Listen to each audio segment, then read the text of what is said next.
হে রাসূল তোমায় ভালোবাসি অন্তরে শুধুই মুখে না, জান্নাতের আশায় নয় হে রাসূল, জাহান্নামকে ডরি না। হে রাসূল তোমায় ভালোবাসি অন্তরে শুধুই মুখে না, জান্নাতের আশায় নয় হে রাসূল, জাহান্নামকে ডরি না। কে তোমার নাম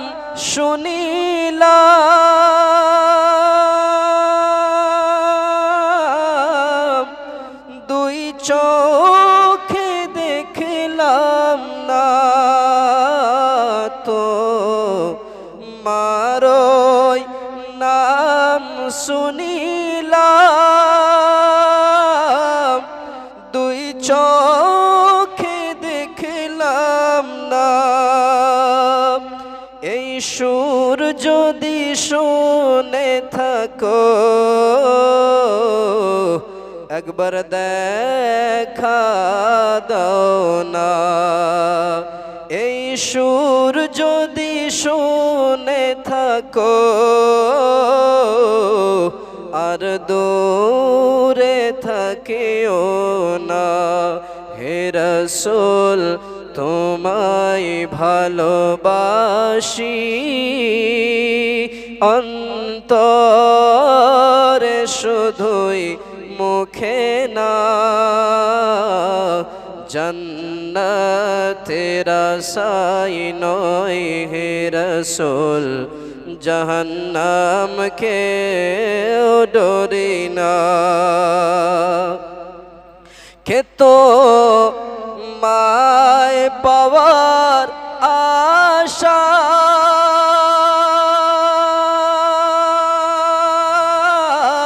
আশায় মন ছুটে যায় মদিনায়,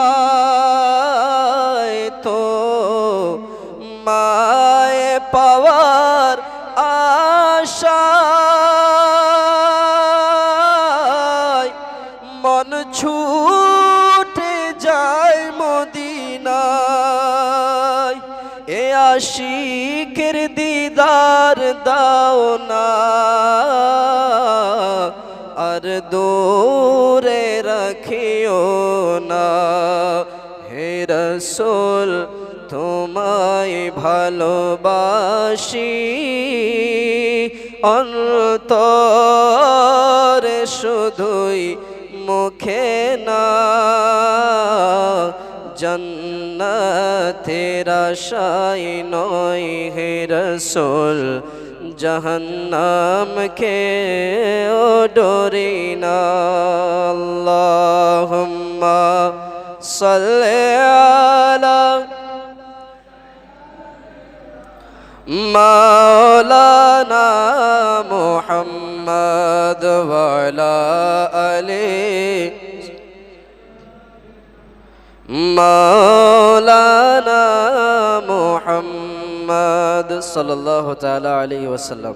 বিরাদরান ইসলাম, সমস্ত প্রশংসা শুধুমাত্র আল্লাহ তাবারক ওয়া তাআলার নিবেদিত, যিনি ওয়াহদাহু লা শারীক, যিনি আজকে আমাদের সকলকেই পবিত্র মসজিদে আসার তৌফিক দিয়েছেন। তাই আসুন সর্বপ্রথমে সেই মহান করুণাময় আল্লাহ তাবারক ওয়া তাআলার শুকরিয়া আদা করি।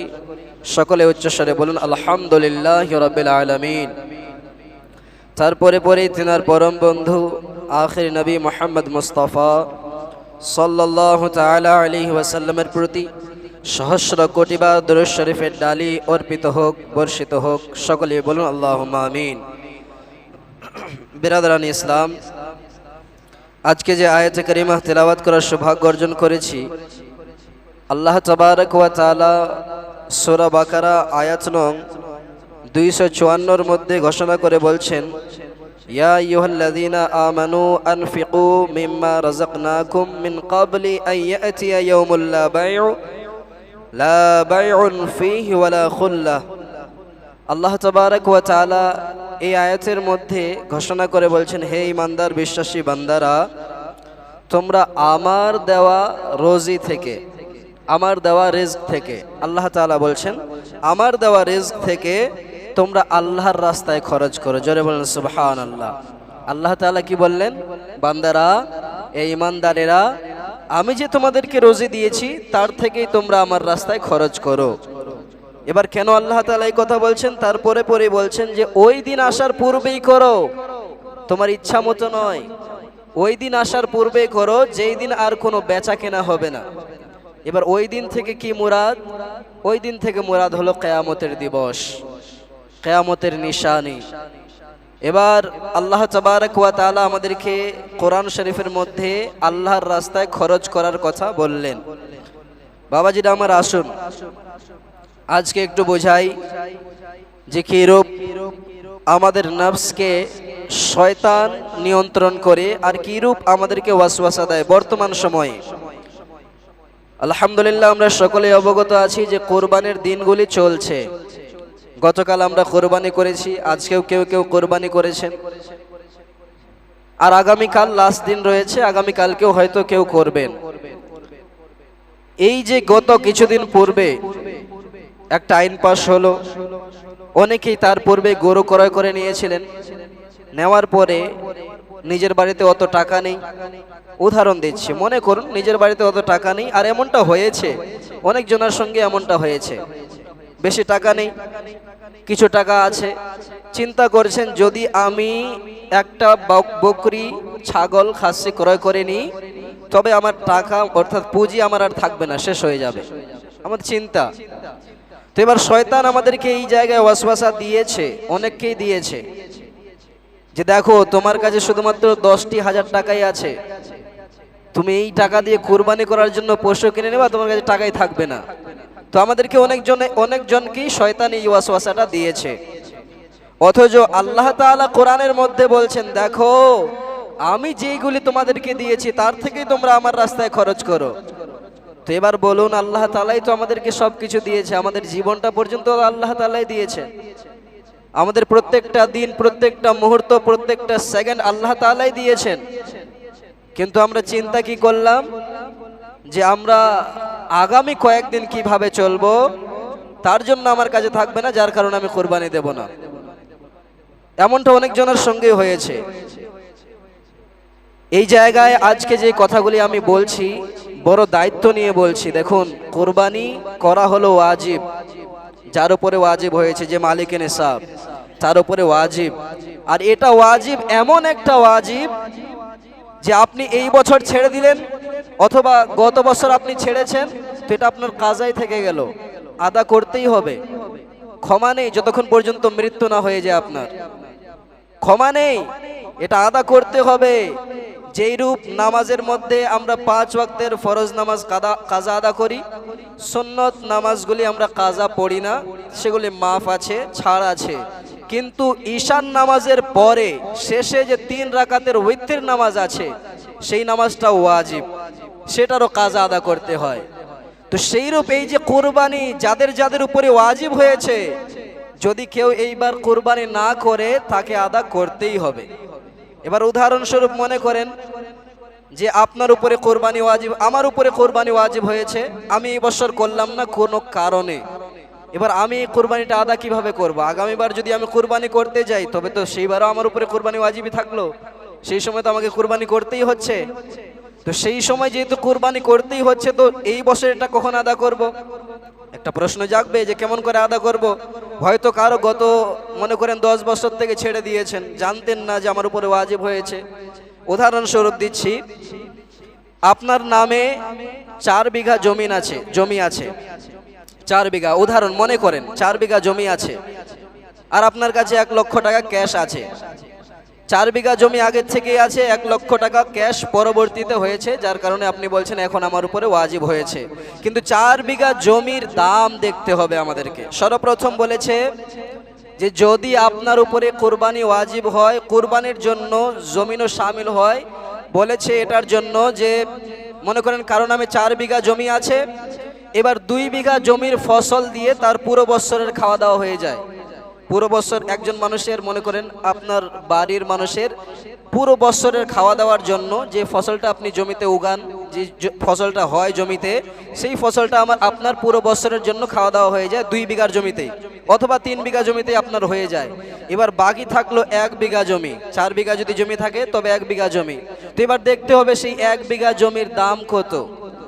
উদাহরণস্বরূপ যদি সেই 1 বিঘা জমির দাম 10 লক্ষ টাকা হয়, তবু আপনি মালিক নিসাব, আর আপনার উপরে কোরবানি ওয়াজিব। আর এই প্রসঙ্গে আবার স্মরণে রাখবেন যাকাতের বিষয়টা আবার আলাদা। যাকাতের সময় এই জমি অংশ নেয় না, অর্থাৎ জমির হিসাব ধরা হয় না যাকাতে, কিন্তু কুরবানির সময় জমিও হিসাবের মধ্যে পড়ে যায়, মালিকের হিসাব হওয়ার সময় গণনাতে পড়ে যাবে।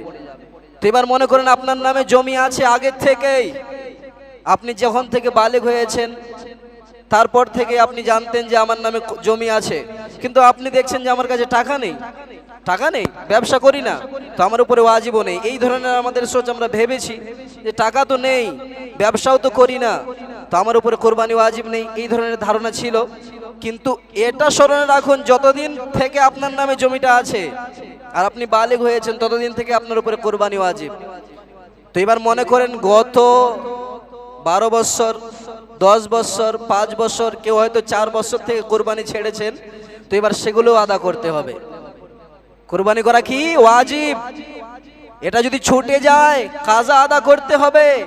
তো এবার আদা করার নিয়মটা কি, প্রসেস কি, কিভাবে আমরা আদা করব, সেটার জন্য উলামায়ে কেরামগণ বলেছেন যে তোমাদের যাদের কোরবানি ওয়াজিব ছুটে গেছে, অর্থাৎ কাজা করে দিয়েছো, ছেড়ে দিয়েছো, তোমরা জানতে না যে আমরা মালিক নিসাব হয়েছি, মালিক হয়েছি, অজান্তেই ছেড়ে দিয়েছো, হুকুম দিয়েছে যে তোমরা কুরবানির দিনগুলি পার হওয়ার পর, অর্থাৎ মনে করেন এবারও কারো ছুটে গেল, তো কুরবানির দিনগুলি পার হওয়ার পরে তাদেরকে কি করতে হবে, একটা বকরির দাম সাদকা করতে হবে, একটা বকরির দাম সাদকা করতে হবে একটি কুরবানির বদলে।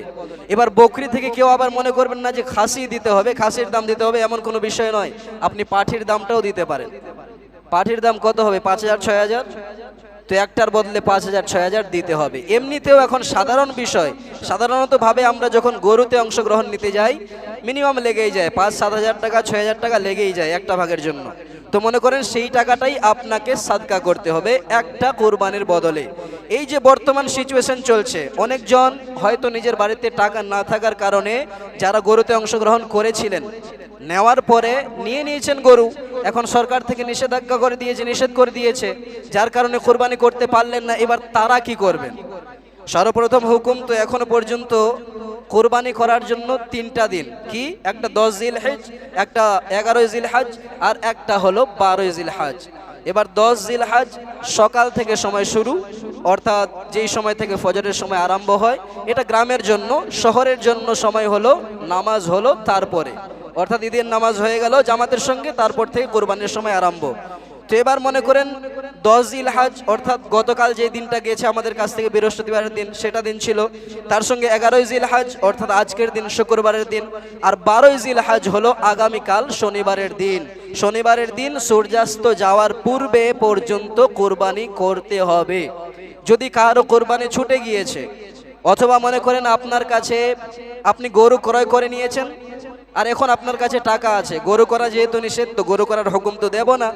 এবার যেহেতু আপনার কাছে টাকা আছে, তো আপনার কর্তব্য হবে যে এই একটা দিনের মধ্যেই যে কোথা থেকে হোক, এটা জরুরি নয় যে আপনাকে খাসি দিতে হবে, এটা জরুরি নয় যে আপনাকে মোটা তাজা একদম বড় খাসি দিতে হবে, 30,000 40,000 45,000 50,000 টাকা দামে দিতে হবে, এরকম কোনো জরুরি বিষয় নয়। আপনি একটা পাঠি নিয়ে এসে কোরবানি দিন, কিন্তু কোরবানিটা করুন এই কালকের মধ্যে।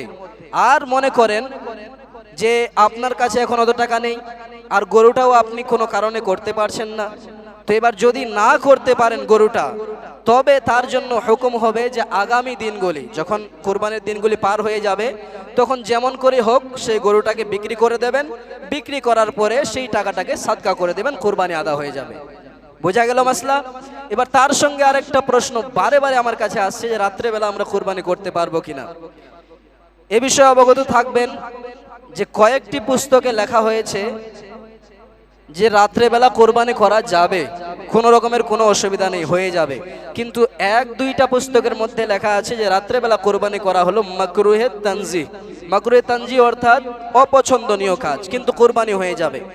তো এবার সেই মাকরুহে তানজিহি যে বলা হয়েছে তার বিশেষ একটা কারণ বলে দেওয়া হয়েছে যে রাত্রের অন্ধকারে যখন কেউ কোরবানি করবে তো সঠিকভাবে পরিষ্কারভাবে দেখতে পাবে না, যার কারণে আশঙ্কা থেকে যায় যে তার যে রগগুলি আছে পুরোপুরি সুন্দর করে কাটা গেল কিনা, যার কারণে একটা কারণ বলেছে, এই কারণে সেটা মাকরুহে তানজিহ রাত্রেবেলা করা। তো এখন বর্তমান যে সময়, এই সময় তো লাইটের আবিষ্কার হয়ে গিয়েছে, আমরা পুরো আলোর ব্যবস্থা করতে পারবো। তো এই সময়ে সেটা মাকরুহে তানজিহ বলা চলবে না, কেননা এই সময় তো আমরা আলোর ব্যবস্থা করতে পারছি, যে জায়গায় কোনো রকমের কোনো আশঙ্কা থাকছে না। তো অনেক পুস্তকে এমনও লেখা রয়েছে যে এটাতে কোনো রকমের কোনো অসুবিধা নেই, রাত্রেবেলা কোরবানি করলে কোরবানি হয়ে যাবে। এবার তার সঙ্গে আরেকটা প্রশ্ন যে মৌলভী সাহেব আমরা তো দোয়া জানি না, কোরবানি করলে আমরা করে দিলে কোরবানি কি হয়ে যাবে? প্রশ্নটা কিন্তু এসেছে আমার কাছে, কয়েকজনাই করেছেন। তো এবার এই প্রশ্নের উত্তর হলো যে আপনি দোয়া জানেন না, শুধুমাত্র আপনি বিসমিল্লাহ আল্লাহু আকবার বলতে জানেন, এটা বলেই যদি আপনি কোরবানি করে দেন, বিসমিল্লাহ আল্লাহু আকবার বলেই যদি কোরবানি করে দেন, তবুও কোরবানি হয়ে যাবে। কেন? কারণ হলো যে আপনার নিয়ত কি আছে, আপনার হৃদয়ে কি আছে, সেটা আল্লাহ তাআলা ভালোভাবেই জানেন। তো আপনি যদি পারেন এই কোরবানি করার পরে শুধুমাত্র এতটুকু দোয়া, আল্লাহুম্মা তাকাব্বাল মিন, তারপরে যতগুলো নাম আছে সকলের নামগুলো বলে দিলেন, বলার পরে বললেন আল্লাহ তুমি কবুল করো, এতটুকু বললেই হয়ে যাবে। অত আপনাকে পুরো দোয়াটা ইয়াদ করতে হবে না, স্মরণ মুখস্থ করতে হবে না, এতটুকু বললেও হয়ে যাবে। আজ আমরা মনে করছি যে হয়তো যদি আমরা জব করে নিজে হয়তো কুরবানি হবে না, তো এই ধরনের ভাবনা রাখবেন না। এই দোয়াটা পড়া হলো মুস্তাহাব, মুস্তাহাব মানে সওয়াব পাবেন, না পড়লেও কুরবানি হয়ে যাবে। এটা আমরা কেউ মনে করছি হয়তো দোয়াটা পড়া ওয়াজিব, লাজিম, জরুরি, এই ধরনের কোনো বিষয় নয়। দোয়াটা পড়া হলো মুস্তাহাব। তার জন্যই তো আরো বলা হয়েছে যে নিজের কুরবানি নিজে করা আরো বেশি ভালো। নিজে কুরবানি করছেন তো নিজের হাতে যদি জবাব করেন তো বলছে এটা বেশি উত্তম, যার কারণে এটাও স্মরণে রাখবেন। তার সঙ্গে আরো কয়েকটি প্রশ্ন আমার কাছে এসেছে, দুইটি প্রশ্নের উত্তর দিলাম।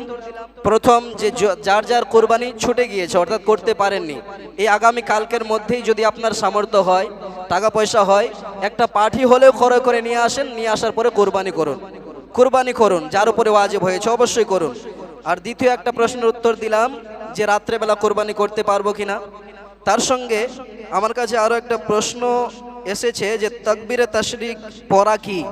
এই যে আমরা তাকবীরে তাশরিক পড়ছি প্রত্যেক ফরজ নামাজের পর, এই তাশরিকটা পড়া কি?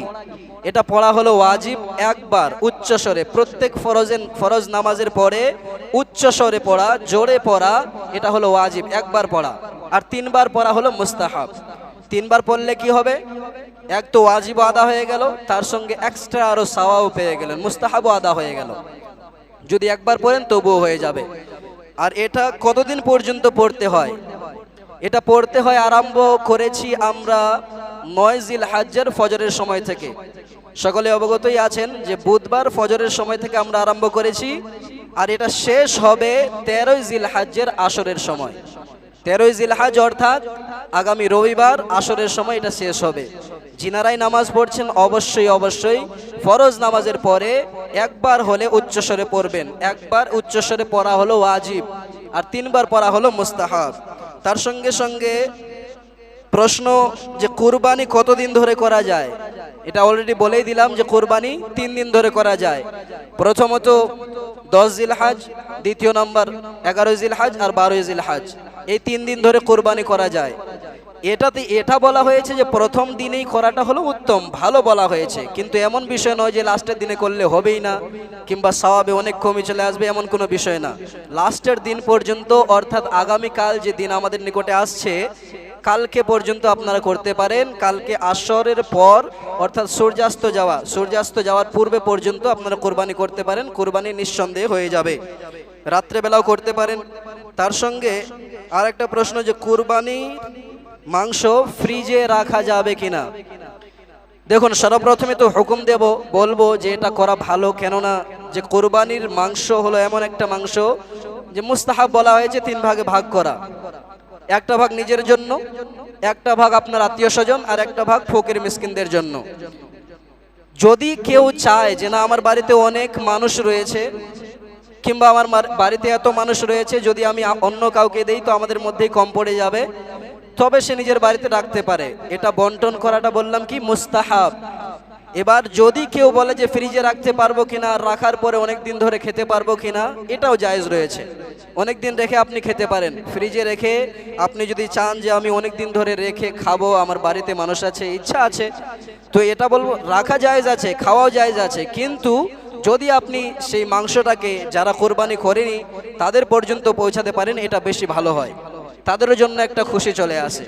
তো সকলেই এই সব কিছু স্মরণে রাখবেন। তার সঙ্গে খাস করে যেটা একটা প্রথমে যে মাসলাটা বয়ান করলাম, যে যিনারা কোরবানি কোনো কারণবশত করতে পারেননি, যিনারা কোনো কারণবশত কোরবানি করতে পারেননি, অর্থাৎ সরকারের নির্দেশ হুকুম পালন করার জন্য, তার উপরে আমল করার জন্য আপনারা গরু কিনেছিলেন, হয়তো কোরবানি দিতে পারলেন না গরুটা, তো সেই গরুটাকেই এই আগামীকাল দিন পার হওয়ার পর, অর্থাৎ মনে করেন রবিবারে, তারপরে যে কোনো দিনে সে গরুটাকে বিক্রি করে দিয়ে সেই টাকাটাকে সাদকা করে দেবেন, কোরবানি আদা হবে। আর যদি কেউ মনে করেন পশু কিনেননি, আপনি মনে করছেন আছে আমার উপরে ওয়াজিব, বুঝতে পেরেছেন, কিন্তু আপনি কোনো পশুই ক্রয় করেননি আর আপনার নামে কোরবানিও দেননি, এখন আপনার কাছে হয়তো হাত খালি রয়েছে, টাকা পয়সা নেই, শর্ট রয়েছে, যার কারণে হয়তো আপনি দিলেন না, তো আগামীতে অর্থাৎ আগামী কিছুদিন পরে, 1 মাস 2 মাস 3 মাস পরে যখন আপনার কাছে টাকা হবে, সেই সময় আপনি অবশ্যই একটা বকরির দাম সাদকা করে দেবেন, ইনশাআল্লাহ কোরবানি আদা হয়ে যাবে।